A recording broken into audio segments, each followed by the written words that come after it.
What's up, everybody? Paulie Malignaggi of Paulie TV. Ryan Garcia gets another key win, getting consistent, and you know what? He's looking sharper and he's looking better. I don't know what everybody thought, but let's discuss the Ryan Garcia performance against Javier Fortuna. So going into the fight, Javier Fortuna obviously had a reputation for being a little bit awkward. Yes, he was smaller, and I felt that at the end of the day, that was probably going to play a big key in Ryan stopping Fortuna. I felt that end of the day, I don't think he was that hungry as he might have been earlier in his career.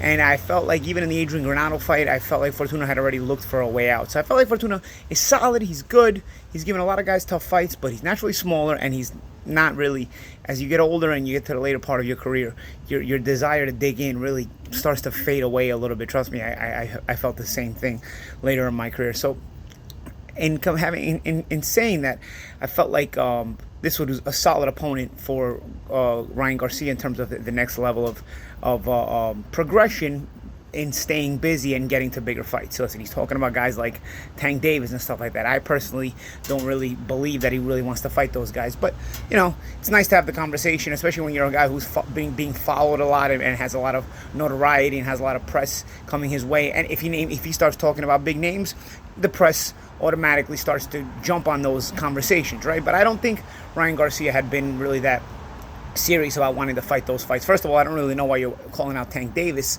when Devin Haney has all the titles, number one. Number two, let's discuss about the Fortuna fight. I felt like he was really poised. I felt like I liked the way he looked a lot better than I saw in the Emmanuel Tago fight. The Tago fight, he was sort of just kind of going through the motions. He was like going forward, not really cutting off the ring. Yeah, he won every round against a guy who really wasn't engaging that much and who really wasn't trying all that much. Fortuna in spots tried. He was trying. You know, he obviously he wasn't going to dig in as much as he may have earlier in his career, but he was trying. You know, ultimately, the one thing you got to understand about Ryan Garcia, he does have some pretty good power. I mean, every time he lands a shot, he lands a solid shot. It would seem to be hurting Fortuna, who, again, is naturally smaller, I believe. So I think the natural power of Garcia was even more multiplied fighting a naturally smaller guy. We noticed another body shot knockdown. It reminded me of the shot that knocked out Luke Campbell. Left hook to the body. He's really sneaky. I'll tell you, these tall guys, sometimes when they have these fast hands, their body attack can be a little bit deceptive because you start to key up. You start to key up on and hone in on the fast headshots, and you forget about your body. I remember Amir Khan when I fought, it was a deceptively tricky body puncher, and then I remember feeling like, you know, he hurt me more to the body than he hurt me to the head in that fight. And you know, as I watched him in his career, I noticed he got knockouts over Zab Judah, and he got a knockdown against Marcos Maidana, and so on and so forth. So I realized, you know, these kind of guys, these kind of tall, fast-handed guys, sometimes you sort of forget that you don't think so much about them going to the body. So when they do go to the body, especially that their speed can bother you up top, it starts to really it can be really effective if they do it in a deceptive fashion. Which deceptiveness helps. Deceptiveness helps when you're also fast-handed, because you know the guy doesn't have that much time to make the adjustment if you start tricking him to the body. And I noticed that Garcia sort of has this quality. Again, we've seen the knockout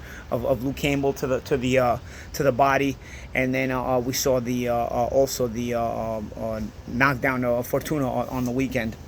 I remember the second knockdown with Fortuna. You know, Fortuna was trying to counterpunch. I really was, as I'm watching the fight, I'm like, yo, somebody's got to give Garcia a couple of different looks here. Fortuna was trying to hold his ground a little bit more than Tago, but end of the day, it seemed like Garcia was too strong. But at times, when he did hold his ground and he tried to punch back, he would force Garcia back in little spots. I felt like some key counterpunching would have been necessary. Also, maybe some feints. Fortuna wasn't feinting enough for my liking. I feel like you gotta make Ryan think a little bit. You gotta change some looks. You gotta give some feints. Things that good fighters like Gervonta Davis, for example, who he keeps calling out, who he had been calling out, would probably give him. You know, these different looks and these feints and whatnot.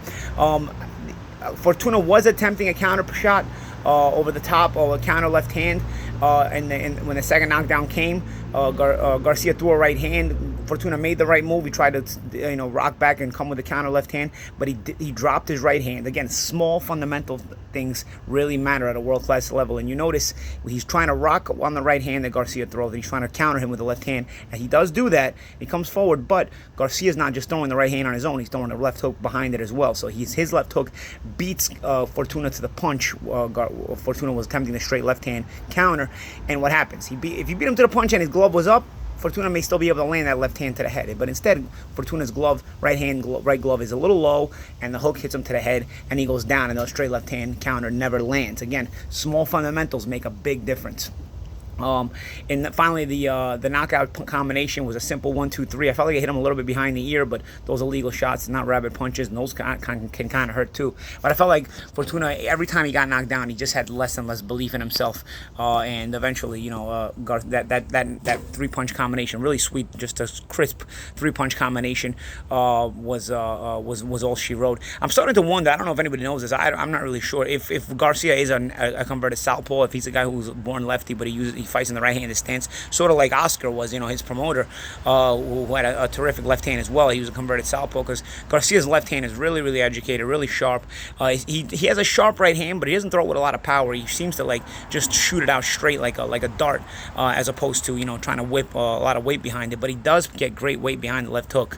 So you know, it's some weapons at his disposal for sure. This kid is a world-class talent. I'm still wondering if he's a world-class fighter. What happens when he's in there with somebody who's going to hit him back and is going to be able to give him those different looks? You know, is going to be able to give him those different dimensions. You know, even like a Devin Haney, who may not have the power of a Gervonta Davis, but Devin Haney can still give you those different dimensions, those different feints, those different angles and whatnot. You know, very, very interesting. But I think Garcia has you know, there's a lot of upside to Garcia. Obviously, very promotable, marketable, and a very good fighter nonetheless. Last thing, you know, he's talking about going up to 140 pounds. Now I'm hearing he may stay at 140 pounds. I don't know what you think. I don't think he's actually running away from the 135-pound division. He's a big lightweight. I figured this move was gonna come eventually. He's one of the bigger lightweights in the division. Very tall for the weight he can fill out. I think at the end of the day, you know, being at 140 pounds may benefit Ryan Garcia. You know, he may be able to fill out a little bit more. He may also you know, be able to show us a little bit more as well. You know, he's showing us plenty at 135 pounds, but trust me, he's still a young man, and he's at an age where he's still filling out. And for that reason, I believe that, you know, he may need to go up to 140 pounds right now. You know, some people may say, oh, he's going to run away from all the talent at 135 pounds is the deepest division. But I think all those guys at 135 pounds, bar Lomachenko, who's already gone up a couple of weight classes, I think all those other guys are going to wind up at 140 pounds.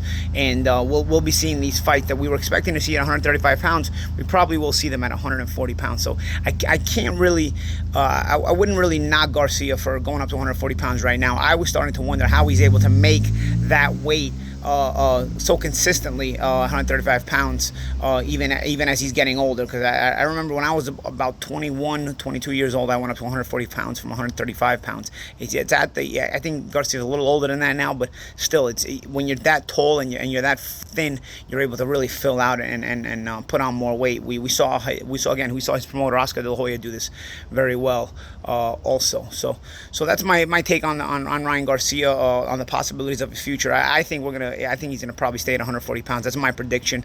I think he's gonna maybe catch some slack about that, but I'm not gonna give him slack about that. But I do want to see him raise his level of opposition. I do want to see him in against these other guys. I want to see them all fight each other. Right now, it's like they've all created their own lanes and not really fighting each other. I love to see them all fight each other. I think that's what boxing's all about. I think that's what big pay-per-views are all about. It's two big stars fighting each other, not one star just choosing and picking opponents, like boxing pay-per-views have become. So I hope that in the near future these guys can all go head to head, and so we can get some real deal dynamite pay-per-views. I'm Paulie Malignaggi for Paulie TV. I'll catch you next time. That's my breakdown of Ryan Garcia and Javier Fortuna.